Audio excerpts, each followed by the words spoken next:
Hey everyone! I am back with another video. For those of you who are new, my name is Teresa. I'm a childcare related contact content and acting related content. And yeah, I realized that I didn't tell YouTube the biggest change of my life right now. And first, I need to apologize. I don't know if you can hear it, but my neighbors are blowing out their sprinklers as it's getting cold out. And so that's happening. I don't know if you can hear it, but they have like a huge machine over there. So, um, pardon that. But I realized I didn't tell YouTube the biggest thing that's going on in my life. And with that said, this is my last week doing anything childcare related, and I am so excited. I think you guys have seen the side of me before of I've been burnt out doing childcare. I've done it for 11 years now, and I'm 23.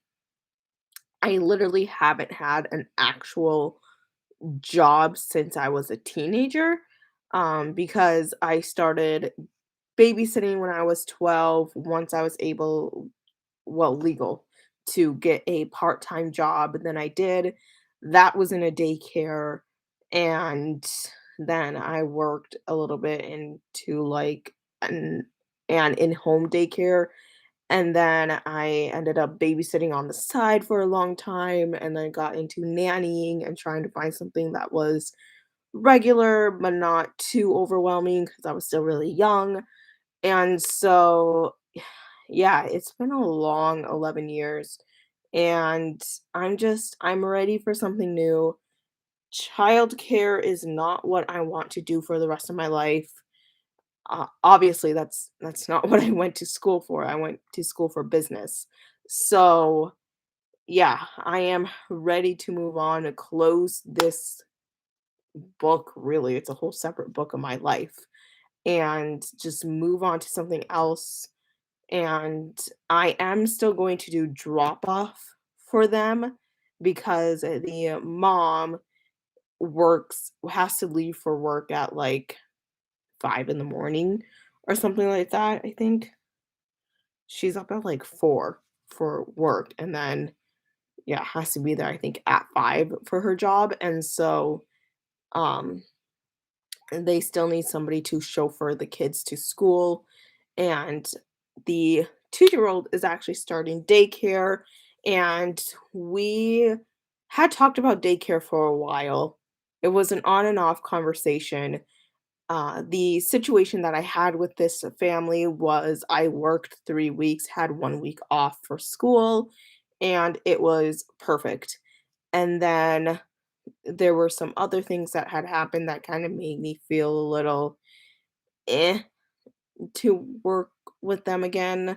And I've talked about it on YouTube. I talked about the tracking situation, the whole situation of the kid being at my house for an extended amount of time. The mom really does not like when we're hanging out at my house, even like after a walk for like 30 minutes. Like that for some reason is triggering for her. And I think again, I think I said it in the video of parent triggers.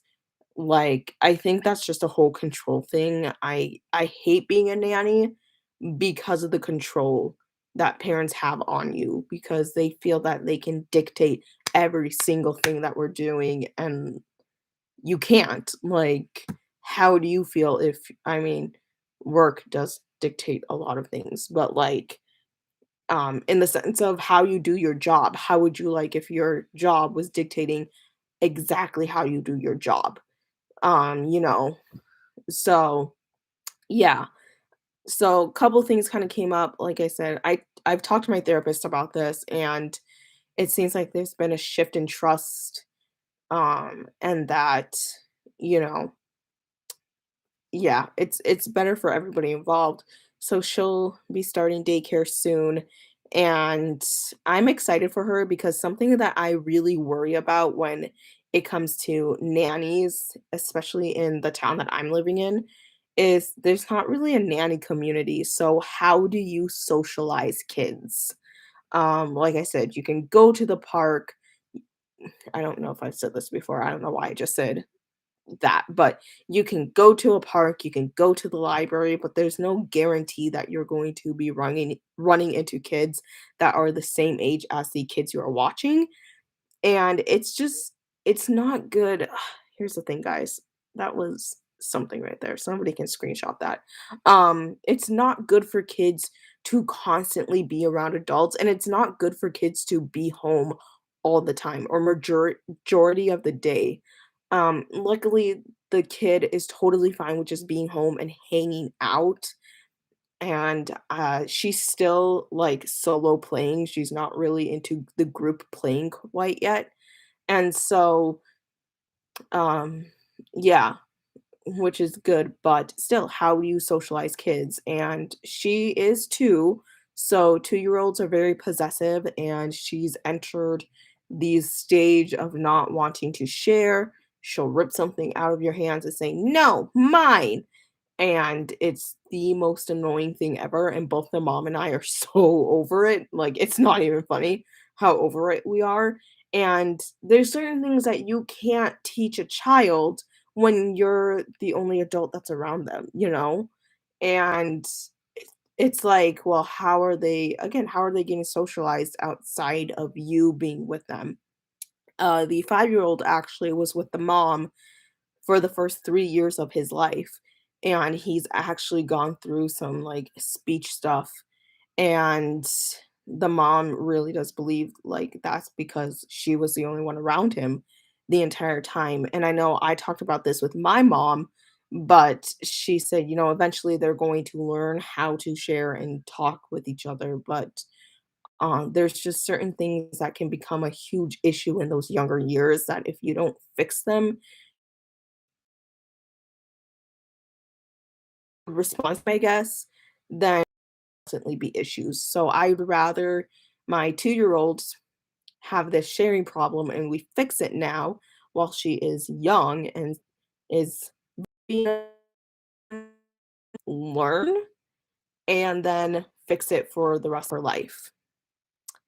Um, I don't want her to have this issue and then go into preschool and having this huge issue of sharing and stuff like that. And yeah, she learns to share with her brother, but she needs to learn to share with kids her own age too that aren't family members. So that was always a constant concern I had with nannying in general. And I never even thought about that with the last family that I was with is how are they getting socialized? How are they being around kids their own age? Because so reconnecting.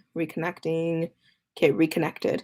I've never told the mom this, but like honestly, we would drop the teenager off at school and we'd be out until 10, 11 o'clock. Yes, being at my house, running errands and stuff like that. Um, so and it was great for her because for her that was enough to get her tired and take a really good nap.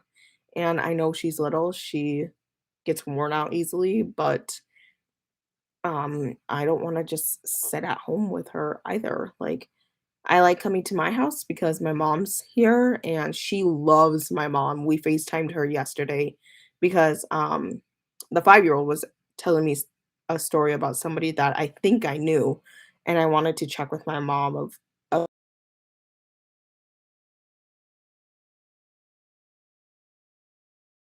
yeah. So I've learned a lot of things overall with nannying, but I think a lot of the stuff that I learned and what I'll probably keep producing for videos. I was gonna say per video, but I think what I'll start producing more videos of is the business side of it because I think there is a huge reconnecting, reconnected.